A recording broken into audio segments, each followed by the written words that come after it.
Hey guys, I know it's been a while. I meant to do this video like a week ago, but then I got sick. Today I'm feeling kind of okay-ish almost, so I'm gonna try to do this video, but there is a lot to talk about, and this is probably my new favorite build of all times. It's super fast, can do all map modes, super satisfying at least for me to clear maps with, good single target, has over 12 million DPS. But it is a glass cannon, but it kind of works, well, I would say it works well enough for clearing and for bossing, but I didn't even bother with the Uber bosses, but I did all the other content I could do besides like the very end game pinnacle bosses like Uber Exile. It performs extremely well. It only has 2 unique items required for the build. The rest are just rare items, fill as you go. So it is around like 10 divines, below 10 divines, depending on how cheap you can get those uniques. It is also Chieftain, non-crit, so the damage is very consistent. Like I said, there's gonna be a lot to talk about and explain. So as always, I will have timestamps in video description to the sections of the video. But the main idea for this is using Ancestral Protector as main damage source. And it works so extremely well with the Atziri's Disfavour. Atziri's Disfavour has been quite significantly buffed, and the main thing is fair quality to Socrates support gems. Now, Ancestral Protector is a strike skill, so it does benefit from Ancestral Call, extra melee strike range, and extra strike targets, and splash and stuff like that. And with the Atziri's Disfavour, you can push that melee strike range so far that you actually one single totem goes from one edge of the screen all the way it reaches to the other edge of the screen. I am playing on ultra widescreen monitor, so the coverage is actually bigger or would be bigger on the normal aspect ratio. I am only using 2 totems. You can actually modify this build a bit more and play just purely with Ancestral Protectors and have 4 of them.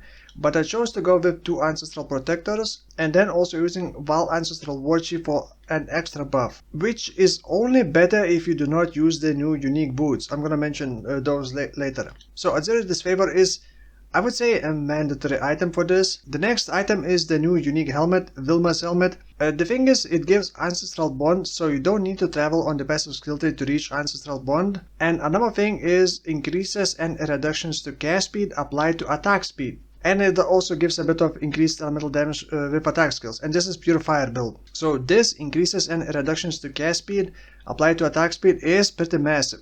Now there are things that I need to talk about that double dip for the attack speed and things that do not. So things that double dip is haste. Haste gives 3 lines of speed modifiers. One is for attack speed, one is for cast speed, and one is for movement speed. It gives 24% increased attack speed and 24% increased cast speed, which means it gives 48% increased attack speed. Another thing, and I did verify, Onslaught actually also double dips. Normally Onslaught only gives 20% increased attack speed, cast speed and movement speed, and in this case Onslaught gives twice the amount of the attack speed. The only thing that doesn't double dip are things that say it in one line, like this focus mode on gloves, 35% increased attack and cast speed while focused. Now Onslaught also displays it in the same way as one mod, but I did verify in game it is a separate lines for attack speed, separate lines for cast speed, which means it gets double the benefit from the Onslaught. Now another important part is the helmet enchantment. It's gonna be difficult to find this helmet enchantment because I think not that many people use it, but it is very strong. Ancestral Protector totems grant 18% increased attack speed while active.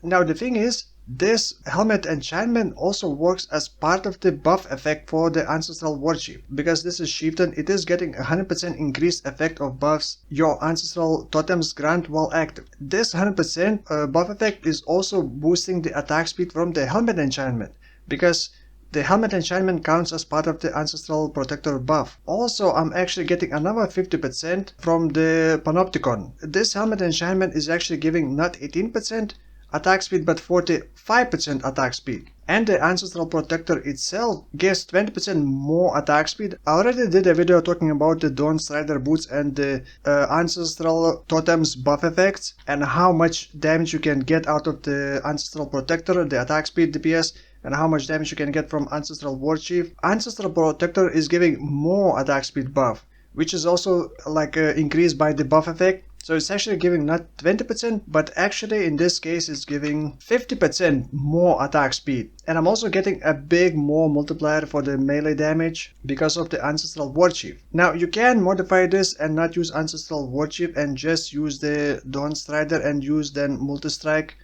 and then use multi-totem support for the Ancestral Protectors. Then you would be getting 70% more attack speed because of the Ancestral Protectors. But if you use those boots, it's gonna be harder to cap resistances for this build, and you cannot get certain Eldritch Implicits anymore. But you may feel like it's better because it's fewer buttons to click and fewer things to worry about. Let's quickly talk about the alt quality support gems that I'm using. I am using Divergent Ancestral Protector simply because it gets 40% increased activation range. I'm not entirely sure what is activation range. Is it from how far you place the totems, from how far they become active, or from how far they grant buffs? But either way, I chose that. Divergent Multi-Strike is also a bit pricier, but the alt quality gives increased attack speed, and inside Atziri's Disfavour it gives an extra 25% increased attack speed. And remember, all the increase to attack speed gets multiplied by the more attack speed from the Ancestral Protector, so you want to stack as much attack speed as possible as well. Also, anomalous melee physical damage, it's not necessary, but it is giving +5 to melee strike range. Level 5 Awakened Fire Pen just to have exposure, and you don't need to worry about applying exposure. And then Life Tap because sustaining mana would be a bit too difficult with this. And then for single target elemental damage with attack skills, not even using Awakened one and just default quality, but I do swap to Divergent Ancestral Call. Divergent Ancestral Call gives +10 to melee strike range. And when you combine Divergent Ancestral Call with the anomalous melee physical damage and then the Ancestral Protector inside Atziri's Disfavour, the Ancestral Protector in this case is actually getting 34 to melee strike range, and that's not counting the extra strike range from the passive skill tree. So essentially it can reach very far, and once it does that, the extra strike target can reach even further, and that's how you can reach pretty much the full screen. And it's so fast and destroys corpses because of the Axe Mastery. You can stand in Ritual in the middle doing nothing, you just place totems on each side, drop Ancestral Warchief as well for extra buff, use Blood Rage at the same time to get more attack speed, and then just stand still and watch it shred everything. The totems are immune to fire damage, so we also can run all the reflect modes, even run cannot regen map modes. You cannot run cannot leech from monsters, because turns out that the leech is coming not from monsters but from the totems. You are leeching from your totems, which means you are still getting healed while running maps with cannot leech from monsters, because you're not really leeching from monsters, so you are still getting healed. You can even run maps without any flash, no life flash, not a single flash. I actually did that on the Val Temple when I messed up with the Eldritch Altars and picked up a mod that pretty much just kills me if I use the flash, and my flashes are on auto. So I just removed the flash and I was still able to finish the map, including the three bosses at the end that were possessed by ghosts. So this build can do pretty much everything that is not Uber Elders. It works so well in Sanctum as well. And we shred Sanctum guards before they can like perform 2 attacks. We just perform 1 attack in a line, we just sidestep, and then we're dead. Same goes for bossing. It's very satisfying to just watch everything just disappear. Good for Sanctum, good for map clear, good for bossing. It's very fast. You can just speed run your Sanctum rooms if you want. You just enter a map, quickly speed run around map, find the Sanctum, enter the Sanctum, pick up the Sanctum room, exit the map, start a new one. So it's good for Sanctum runs. You can do delving. I haven't actually tried heisting, but like I said, you can pretty much do everything with this. I was also doing the challenges, Atic wanted the invitations, stuff like that. Did everything that I wanted so far. There is one problem for this, and initially I thought that this is exclusive to Ancestral Totems, but actually it's not. All the totems feel like that. We have the delay, and this delay is like 1 second. It feels like there is double delay for Ancestral Protector and Ancestral Warchief, because you place a totem, you can see the totem appears, and then after like half a second the ancestral thing appears on that totem, and that's why it feels like it has double delay. But I timed it with and compared it to other totems, and it's pretty much the same thing. The other totems also have pretty much 1 second delay before we start attacking, and the Ancestral Protector also has 1 second delay, which you cannot really improve anymore. I believe action speed cannot affect it. The totem placement speed is good enough, it's pretty fast, but the totem placement speed does not increase how fast the Ancestral Protector appears. The Ancestral appears from the totem. The totem placement speed affects how fast you place the totem, but then you still need to wait for the Ancestral itself to appear above the totem. And that part, I believe, does not get sped up with the totem placement speed. So while the build could be very fast, it cannot clear very fast because you still need to place the totem and wait 1 second before the totem becomes active. But once it becomes active, it will clear the whole screen. So you don't need to place more than like 1 totem per screen. And that means you cannot really rush through monsters too fast. You place the totem, you sometimes have to leap slam away from the monsters to be safe, wait 1 second before totem starts hitting, and then leap slam forward. So there were many times when I was just going too fast, run into enemies. Even if I placed the totem, I would still die because the totem did not become active. So I'll go over the rest of my items, but like most of my items are rares just with life or like attack speed, cast speed. You do want cast speed on items more than attack speed because usually cast speed rolls to a higher number than attack speed. So for example, getting cast speed on an amulet, you can roll more cast speed than attack speed. So ideally you would want cast speed. Also, it took a while to optimize this build more because it does need quite a lot of intelligence and dexterity. And this is mostly focused on the bottom left side of the passive skill tree. So regarding items, I'm using a body armor that gives me an extra course, and that way I can use I actually went with the Bane. I just linked Bane with the flammability and elemental weakness. Each of my cores is not as strong as it could be if you cast it manually, but you don't need to click twice, you just click once and you get both courses. You do want gloves with attack speed. Flare damage doesn't really add all that much because you're already getting so much flare damage from the weapon itself, but you do want an open suffix to be able to craft attack and cast speed while focused. And like I said, this increased attack and cast speed does not double dip into attack speed, it just gives 35 attack speed. It doesn't give like a 70% attack speed in this case. Then belt, as you can see, just triple rest, life, and then crafted elemental damage for attack skills. The boots, like I said, we can have interesting eldritch implicits. The action speed, to my surprise, does not increase the attack speed, not even in PvP. I thought that it does, but it does not. But it does affect the totem placement speed. So instead of action speed, you may want something else. But you do want to gain physical damage as extra fire. But like I said, you can actually go with the Dawn Strider boots and then just go with purely Ancestral Protectors, not using Ancestral Warchief at all, because these boots only allow you to have one Ancestral buff from totems. One of the ring actually has a lot of dexterity and intelligence. Like I said, it was difficult to get enough dexterity and intelligence, and if you can, then that frees up more passive points. The amulet as well, a lot of attributes and just cast speed and then penetration works well. The kinetic impact, it was a cheap anointment. The opal ring, just a lot of elemental damage, managed to roll that myself with the cast speed. On the flask you can also roll cast speed, you can also roll attack speed, we're both gonna stack. But if you roll 2 flasks with cast speed, we're not gonna stack, only one is gonna take effect. So you can roll cast speed and then on the other flask roll attack speed. Actually 3 of my flasks, now that I notice, have cast speed. I didn't really bother too much with the flasks, essentially. You can actually also experiment with the calm spirits. You would lose regeneration, but that's not a big deal. You're still getting leech.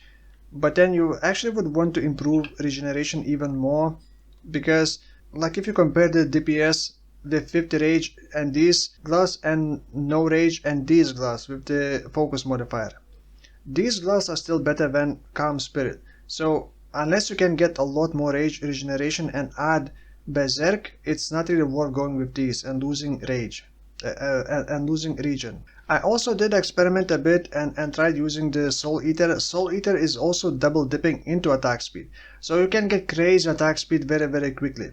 However, you cannot use automated flasks. You have to run a flask like this and essentially use the flask at the start and never use it again. And with this setup and this kind of flask, you would get only 17-second duration flask, because remember the belt lowers the flask duration. And I think it's not really worth it because you really cannot clear any faster even if you would attack faster. It is fun to mess around with it, but in practice it's not really doing much because you cannot ramp it up against a single target. Like, you know, those Soul Eater gloves someone gave me just to try it out, and the totems do not ramp it up, so you can't even use Soul Eater against single target. Now the passive skill tree I already mentioned. Axe Mastery is super important. The first thing you should get is the Axe Mastery. Enemies killed by your hits are destroyed. Enemies do not leave corpses, no porcupine spikes, no other dumb after death mechanics. There are still some dumb after death mechanics like Degen Ground. Next, I'm also using only one medium cluster jewel. I just don't have enough points.